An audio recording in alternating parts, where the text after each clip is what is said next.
तो चलिए सबसे पहले जान लेते हैं देश में अब तक के कोरोना के मरीजों की संख्या। देश में कोरोना मरीजों की संख्या 11,54,917 हो चुकी है और पिछले 24 घंटे में 36,810 मरीज मिले हैं। इसके पहले रविवार को रिकॉर्ड 40,243 और 20 जुलाई को 37,407 मरीज मिले थे। और इसी के साथ बढ़ते हैं हमारी आज की सबसे पहली खबर की तरफ। दुनिया के इन देशों में कोरोना का एक भी केस नहीं, जानिए क्यों। ऐसे वक्त में जब पूरी दुनिया पर कोरोना का कहर हावी है, ऐसे में कई देश ऐसे भी हैं जहां इसका एक भी केस सामने नहीं आया है। दोस्तों, इन देशों में सबसे पहला देश है किरिबाती। इस देश में चीनी बीमारी के ना फैलने का कारण है इसकी सीमा किसी भी देश से नहीं लगती है। किरिबाती एक द्वीप समूह है और देश की आबादी मुख्य रूप से समुद्री संसाधनों और पर्यटन पर निर्भर है। महामारी काल में लॉकडाउन के कारण जब सभी अर्थव्यवस्था बेहाल है, ऐसे में समुद्री रूट से आयात निर्यात भी काफी कम हो गया है और यही कारण है कि किरिबाती महामारी से मुक्त है। अगला देश है उत्तर कोरिया। उत्तर कोरिया में किम जोंग उन का शासन है और इस देश में कोरोना का एक भी केस दर्ज नहीं किया गया है। किम की तानाशाही शासन के कारण उत्तर कोरिया दुनिया के बाकी हिस्सों से कटा हुआ है और कोई भी सूचना बाहर नहीं आ पाती। उत्तर कोरिया से किसी और देश आने जाने वाले लोगों की तादाद भी नहीं के बराबर है, इसीलिए शायद वहां महामारी पहुंच भी नहीं पाई। और अब जानिए, पैन कार्ड धारक हुए खुशी से पागल, मिली शानदार सुविधा। दोस्तों, अब आपको पैन कार्ड से जुड़ी किसी भी काम को करने के लिए बाहर नहीं जाना होगा।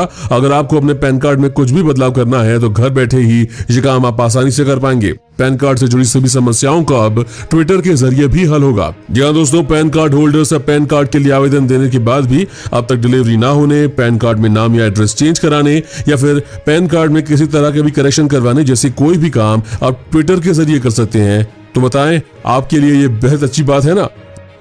और अब जानिए, मास्क लगाने से भी चीनी बीमारी से है बचना मुश्किल, जानिए क्यों। दोस्तों, सरकार ने सभी राज्यों और केंद्र शासित प्रदेशों को पत्र लिखकर लोगों को N95 मास्क पहनने के खिलाफ चेतावनी जारी करी है। इससे वायरस का प्रसार नहीं रुकता है और ये महामारी को रोकने के लिए उठाए गए कदमों के विपरीत है।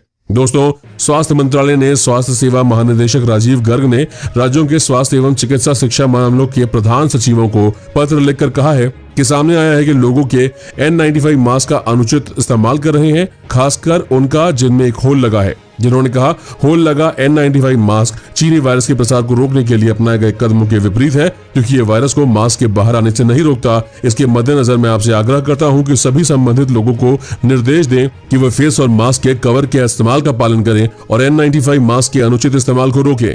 और अब जानिए, अगले 72 घंटे बेहद खतरनाक, सभी सावधान हो जाएं। दोस्तों, देहरादून सहित पूरे उत्तराखंड के लिए अगले 72 घंटे खतरनाक साबित हो सकते हैं। मौसम विभाग ने 5 जिलों के लिए भारी बारिश का रेड अलर्ट जारी किया है, जबकि देहरादून सहित 4 जिलों के लिए ऑरेंज अलर्ट जारी किया गया है। मौसम विभाग के अलर्ट और एडवाइजरी के बाद शासन स्तर पर सभी जिलों की सभी जरूरी व्यवस्थाएं करने और हर समय सतर्क रहने के निर्देश दिए गए हैं। और अब जानिए दोस्तों, चीनी बीमारी से संक्रमित निकली पत्नी तो पति ने पहचानने से ही कर दिया इनकार। देखिए पूरा मामला। दोस्तों, लखनऊ से एक ऐसी घटना सामने आई है जिसे जानकर आसपास के लोग हैरान रह गए हैं। जहां एक पत्नी के कोरोना वायरस पॉजिटिव निकलने के बाद पति ने उससे पहचानने से ही इनकार कर दिया। लखनऊ के इंदिरा नगर में रहने वाली 24 साल की हिना की शादी फरवरी 2019 में चांदन गांव के निवासी फकरुल के साथ हुआ था। आपको बता दें कि 4 जुलाई को हिना को डिलीवरी के लिए उसके पति लखनऊ के लोहिया अस्पताल ले गए और दंपति का 1.5 साल पहले ही विवाह हुआ था और घर में नन्हा मेहमान भी आने वाला था। जब हिना का पति उसको अस्पताल ले गया तो वहां पता चला कि हिना कोरोना पॉजिटिव है और इसके बाद जब अस्पताल कर्मियों ने पति के नंबर पर कॉल किया तो उसने पत्नी को पहचानने से ही इनकार कर दिया। इतनी बड़ी विपदा के बाद भी पीड़िता 8 दिन तक अस्पताल में रही और कोरोना से जंग जीत लिया। इसके बाद वो स्वस्थ होकर अपने ससुराल की बजाय अपने मायके चली गई। जियो शुरू करने जा रहा है 5G, अब चलेगा बिजली से भी तेज इंटरनेट। जी हाँ दोस्तों, रिलायंस जियो ने 5G टेक्नोलॉजी पर तेजी से आगे बढ़ने की तैयारी शुरू कर दी है और कंपनी ने सरकार से कुछ खास फ्रेंचाइजी के स्पेक्ट्रम की मांग की है। इसके द्वारा कंपनी सबसे पहले मुंबई और दिल्ली में 5G का ट्रायल करेगी। अमेरिका की सहयोगी कंपनी रेडिसिस ने पहले ही विदेशी कंपनियों को 5G सॉल्यूशंस बेचना शुरू कर दिया है और न्यूज एजेंसी PTI ने सूत्रों के मुताबिक बताया है कि रिलायंस जियो ने दिल्ली और मुंबई में 5G के ट्रायल के लिए दूरसंचार विभाग से 17 जुलाई को स्पेक्ट्रम्स के लिए अनुरोध किया था। सूत्रों के मुताबिक जियो का कहना है कि अमेरिका, दक्षिण कोरिया, जापान, कनाडा और ब्रिटेन जैसे देशों में हाई फ्रीक्वेंसी का इस्तेमाल किया जा रहा है। कंपनी चाहती है कि भारत को भी आत्मनिर्भर बनाने के लिए इन बैंडों में ट्रायल शुरू किया जाना चाहिए। और अब जानिए, अगर ये करके दिखा दिया तो यूपी पुलिस देने वाली है 20,000 रुपए। दोस्तों, कानपुर कांड के मुख्य आरोपी विकास दुबे के भाई दीप प्रकाश पर 20,000 रुपए का इनाम घोषित कर दिया गया है। दीप प्रकाश पर कृष्णनगर कोतवाली में मुकदमा दर्ज है और 2 और 3 जुलाई की रात को बिकरू गांव में 8 पुलिसकर्मियों की निर्मम हत्या के बाद से ही दीप प्रकाश फरार है। उसकी तलाश में यूपी पुलिस की टीम छापेमारी कर रही है। दीप प्रकाश के खिलाफ कृष्णनगर कोतवाली में जालसाजी समेत कई मामलों में मुकदमा दर्ज है। आरोपी के फरार होने के कारण लखनऊ पुलिस ने उस पर 20,000 रुपए का इनाम घोषित किया है और सूत्रों का कहना है कि यूपी पुलिस दीप प्रकाश की तलाश में जगह जगह छापेमारी कर रही है। इसके साथ ही एक टीम सादी वर्दी में कृष्णानगर इलाके में तैनात की गई है जो सब पर नजर रख रही है। और अब जान ले, मोटा लेन देन करके नहीं भरा है टैक्स तो हो जाएं सावधान। दोस्तों, इनकम टैक्स विभाग का यह है प्लान। आयकर विभाग सोमवार से एक ई कैंपेन शुरू कर रहा है जिसके तहत वो लोगों को खुद सीधा कांटेक्ट करेगा जिन्होंने या तो मोटा लेन देन करके इनकम टैक्स रिटर्न नहीं फाइल किया है या फिर उनके रिटर्न में दी गई किसी डिटेल में कोई गड़बड़ी या कमी रह गई है। केंद्रीय प्रत्यक्ष कर बोर्ड ने शनिवार को कहा था कि वो 20 जुलाई से ऐसे लोगों के संपर्क करने के लिए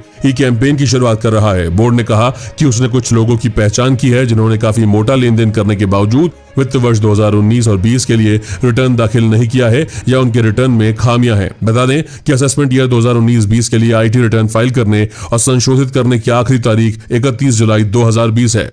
और अब जानिए, चीन के खिलाफ भारत ने जो किया, अब पाकिस्तान भी वही करने की तैयारी में है। दोस्तों, भारत ने कुछ वक्त पहले ही टिकटॉक समेत 59 चीनी ऐप्स पर बैन लगा दिया था। पाकिस्तान भी अब चीनी ऐप्स को लेकर कार्रवाई करने की तैयारी में है। पाकिस्तान टेलीकम्युनिकेशन अथॉरिटी ने सोमवार को चीनी कंपनी के मोबाइल वीडियो प्लेटफॉर्म टिकटॉक को अंतिम बार चेतावनी दी है। इसके अलावा पाकिस्तान ने अश्लील कंटेंट और नकारात्मक असर की शिकायतों को लेकर लाइव स्ट्रीमिंग ऐप बीगो को ब्लॉक कर दिया है। सोमवार को जारी की गई प्रेस रिलीज में पीटीए ने कहा है कि सोशल मीडिया ऐप्स खासकर टिकटॉक और बीगो पर अश्लील सामग्री को लेकर उसे कई शिकायतें मिली है। इससे पहले पाकिस्तान की नियामक संस्था पीटीए ने ऑनलाइन बैटल गेम पबजी पर अस्थायी तौर पर बैन लगा दिया था। पबजी की एडिक्शन और लोगों की सेहत पर बुरे असर को देखते हुए इस पर बैन लगाया गया था। और इसी के साथ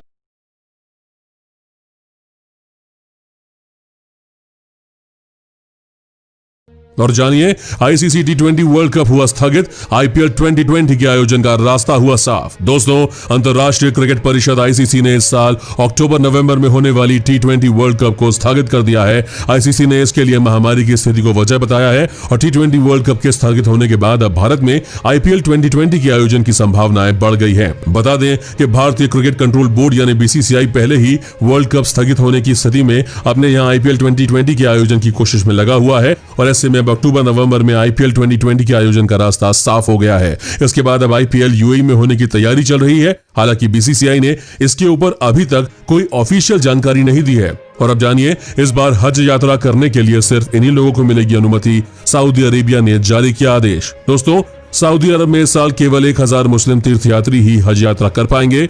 हज यात्रा इस साल 29 जुलाई से शुरू होगी। 1000 तीर्थयात्रियों में सऊदी अरब से बाहर का कोई नहीं होगा। देश में पहले से रह रहे विभिन्न राष्ट्रीयताओं के मुस्लिमों को इस बार हज के लिए अनुमति दी गई है। हज का समय चांद दिखने के आधार पर निर्धारित किया जाएगा। पिछले महीने सऊदी अरब ने बहुत सीमित लोगों के साथ हज यात्रा शुरू करने के लिए कहा था। एक न्यूज एजेंसी के मुताबिक अरब गल्फ राज्यों में सबसे ज्यादा मामले सऊदी अरब में सामने आए हैं और सऊदी में अब तक 2,53,349 कोरोना केसेस की पुष्टि हुई है, जिसमें से 2,523 लोगों की मौत हुई है। और अब जानिए दोस्तों, इस देश के अरबपतियों ने 3 महीने पहले ही लगवा लिया कोरोना का टीका। दुनिया अभी भी कर रही है इंतजार। दोस्तों, विश्व में महामारी की वैक्सीन के लिए जद्दोजहद जारी है और अभी तक 6 लाख लोगों की जान ले चुके चीनी बीमारी से विश्व के 196 देश मुसीबत में है। और इसी बीच रूस ने दावा किया है कि उसने महामारी की वैक्सीन का मनुष्यों पर ट्रायल पूरा कर लिया है। रूस की इस वैक्सीन को लेकर अब एक बड़ा खुलासा हुआ है। रूस के अरबपतियों ने अप्रैल महीने में ही इस महामारी का टीका लगवा लिया था।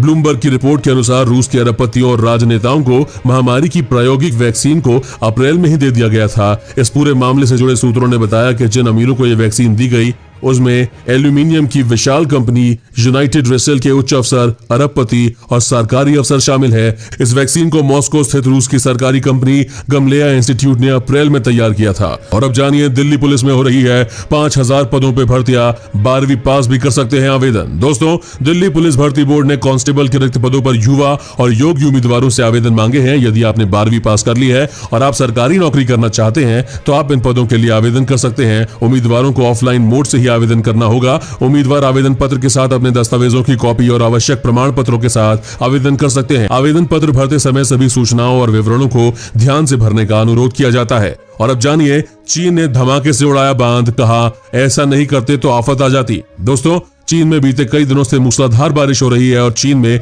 बारिश इतनी भीषण है कि बारिश के कारण 100 से ज्यादा लोग मारे गए हैं। कई शहरों में लगातार मूसलाधार बारिश ने चीन की नदियों के जल स्तर को बाढ़ के संकट तक बढ़ा दिया है और चीन ने नदी के बेसिन से बाढ़ के बाद आए दबाव को कम करने के लिए एक बांध को धमाके से उड़ा दिया। चीनी राज्य मीडिया चैनल सीसीटीवी के एक रिपोर्ट के अनुसार यांगजी नदी की सहायक नदी चूही नदी पर बने एक शक्तिशाली बांध को धमाके से उड़ा दिया गया और बारिश के कारण नदी में बढ़े बाढ़ के दबाव को कम करने के लिए ऐसा कदम उठाया गया। दोस्तों, आज की खबरों में बस इतना ही। अगर आपको भी ये खबरें अपने मोबाइल पर हर दिन चाहिए तो इस चैनल को नीचे दिए गए इस लाल बटन को दबाकर सब्सक्राइब कर दें और साथ ही साइड में दिए गए इस घंटी के बटन को दबाकर इस ऑल पर क्लिक कर दें। धन्यवाद।